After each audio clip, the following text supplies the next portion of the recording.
All right, here we go. About to start round one. I would definitely like to play first as the aggro player. And this isn't a great hand. I really do want to come into another land, specifically a mountain, but I feel it's a pretty decent start. One more land of any kind, and I'm good. Opponents keep 7, and I get Construct down on turn 1.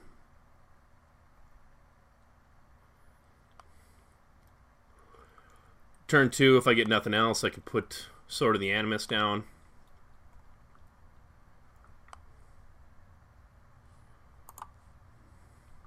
Alright, deck. Don't be this way. Yeah, it's equip of 2. So next turn, depending upon if I get a land or not, I will just equip Sword of the Animist to give myself a 3/2 blocker. Yeah, I can't attack with him, so not sure why the opponent is pausing there so much. Nothing I can do, so I'm just going to F6 through.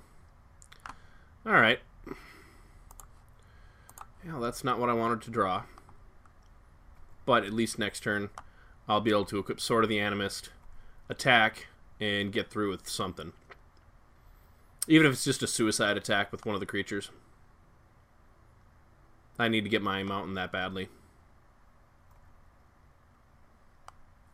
But opponent has nothing. So, does it come into play tapped? Yeah. I'm going to equip it onto Bonded Construct and swing for 4.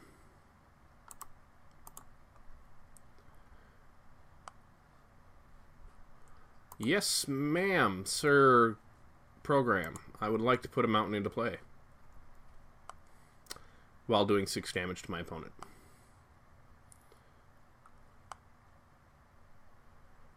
Another reason that was an eminently keepable hand is just knowing that, well, assuming that I'd be able to get out a color screw with the sword. Weight of the Underworld. Okay. Well,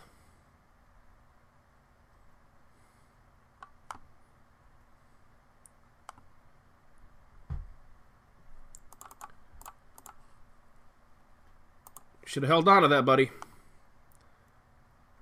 Because next turn, it gets real. Unless he removes this Eros' Champion, I can now Grasp of the Hieromancer and attack him for 9 next turn. Or if I draw a land, I can attack him for 13.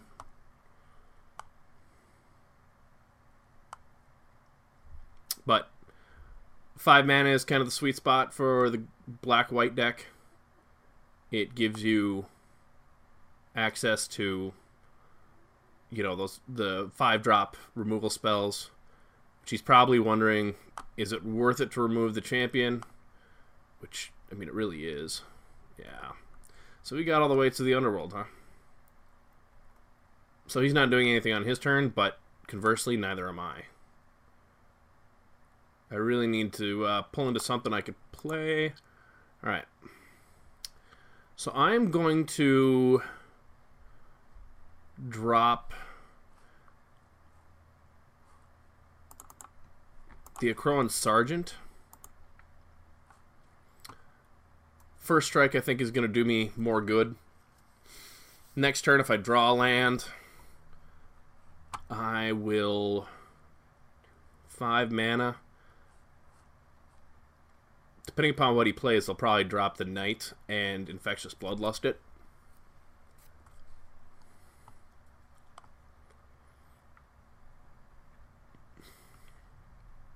But opponent still has 5 cards in hand. Okay.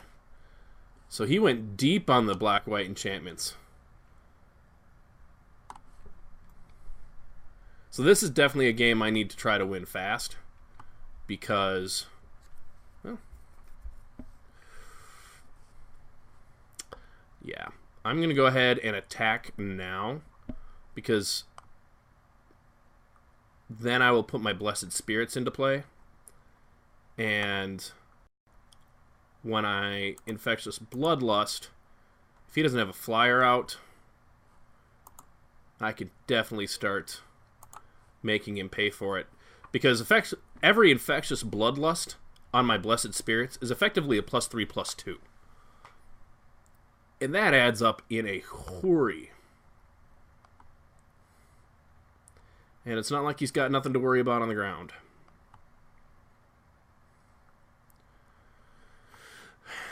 So if he has a whole bunch of enchantments, I'm expecting to see Blightcaster coming up. Maybe Suppression Bonds would give him a hard choice to make. Because I don't have any great Suppression Bond targets, because everything is kind of equal right now. The Bonded Construct gets me a land every turn. The Sergeant is a 3/3 first strike. The Blessed Spirits are a flyer. And that'll help me against his angels. Okay. So that needs to be renowned before he can search up. Okay. So he is probably going to be looking hard for some enchantment action. Which means I don't want to go too all out on my Blessed Spirits plan, because he will have 2, 4, 6, 7 mana to play with, possibly 8. So if he brings in a Suppression Bonds, he gets a 4/4 Angel, and I lose my Blessed Spirits.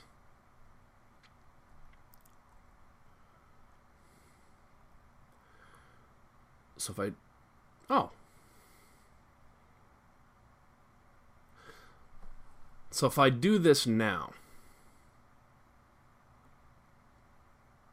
what am I looking at?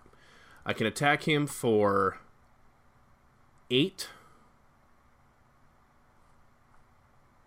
Yeah, I've got lethal here, because I Grasp of the Hieromancer on Bonded Construct, so I'll tap his blocker.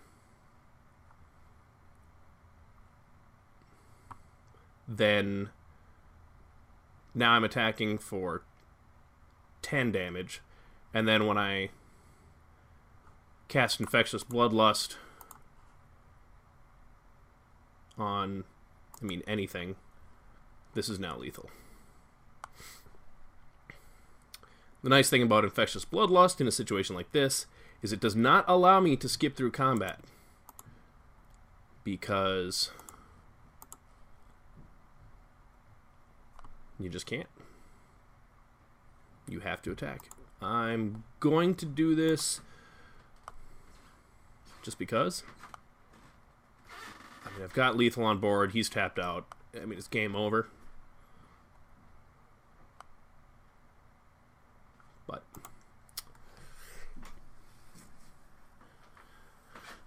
so I talked all big about those Enlightened Ascetics being a dime a dozen and coming whenever you want them. And now I really wouldn't mind having one, because I don't have any enchantment removal. So my answer to that is just exactly what I've got going on here.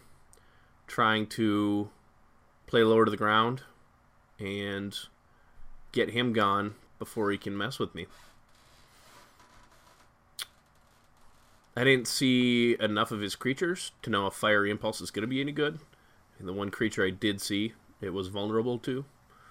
So I'm just going to run it back. See what Whirling Dervish 91 gets to board in against me. Alright, we are back. I'm on the draw. It is a much slower draw.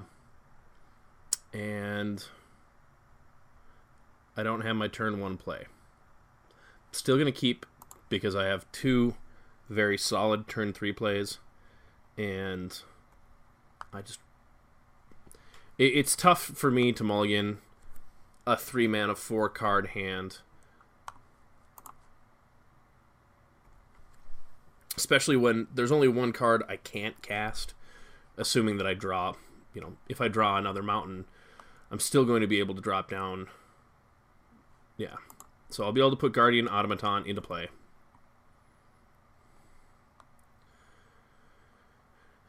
My turn 3 play will be Thopter Engineer. My turn 4 play will then be Guardian Automaton. And my turn 5 play will be Akroan Sergeant with Infectious Bloodlust. Assuming nothing significant happens between now and then. And opponent missed a land drop. He's too busy figuring out my, Kaspersky-esque plan of attack. Okay. That doesn't bother me much, because he's just going to be attacking for 1 each turn. And now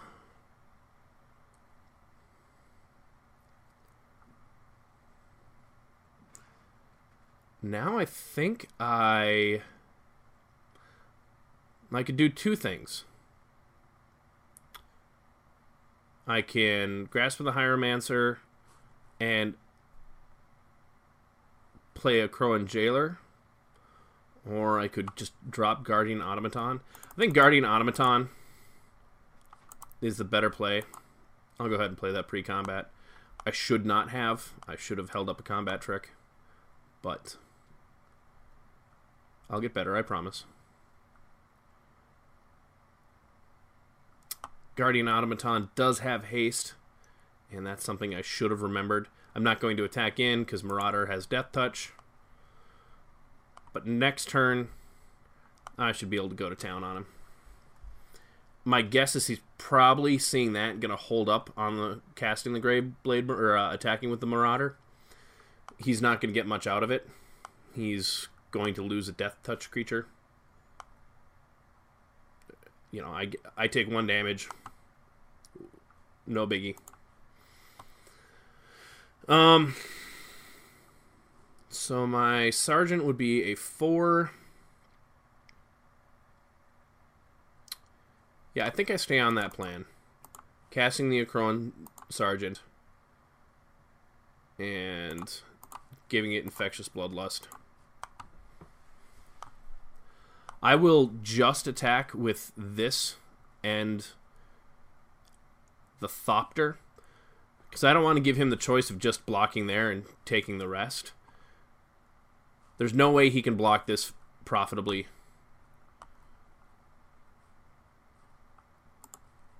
And I've got no reason to hold back the Thopter.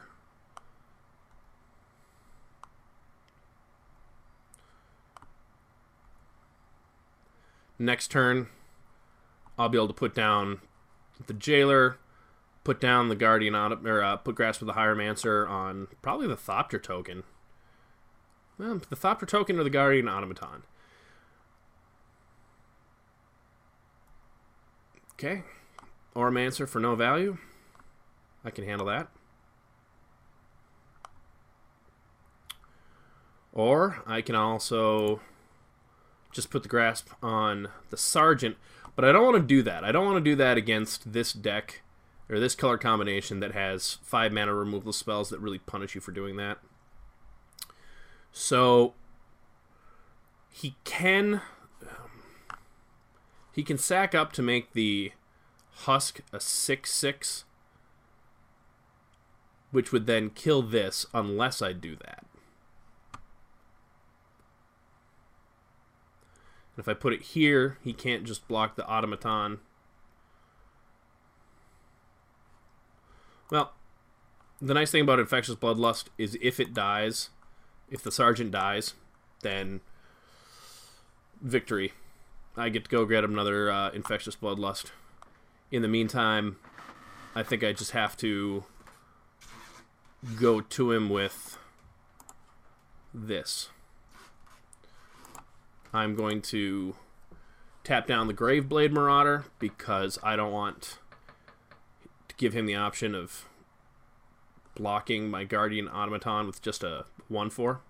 This way, if he blocks, he either loses the Husk. Yeah. I mean, either way, the Oromancer dies. The Husk lives. This dies. I gain 3 life. He's going to take 7. I'm fine with that block. It's effectively the same block. He's going to sacrifice the Oromancer to the Husk. Or he's not. I'm not sure what his reasoning on that was. The Husk was definitely the better card. He's already cast Oromancer. He's gotten no value from it. And if he'd sacrificed the Oromancer, he would have still had the Husks that he can then do crazy pump things with. Going under the assumption he's got, one of those 5 mana removal spells, then nope, he doesn't, so I win. If he had killed my Akroan Sergeant, I would have gotten my other Infectious Bloodlust and put it on the Thopter. He was far from having any flyers from what I'd seen. The only thing I was really worried about is if he did have a Suppression Bonds, which he, in all likelihood, had at least one of them. The worst thing he could have done for me is put Suppression Bonds on this, because then it's just dead. I don't get to search up the other Infectious Bloodlust. But red-white aggro for the wins. See you on the next match.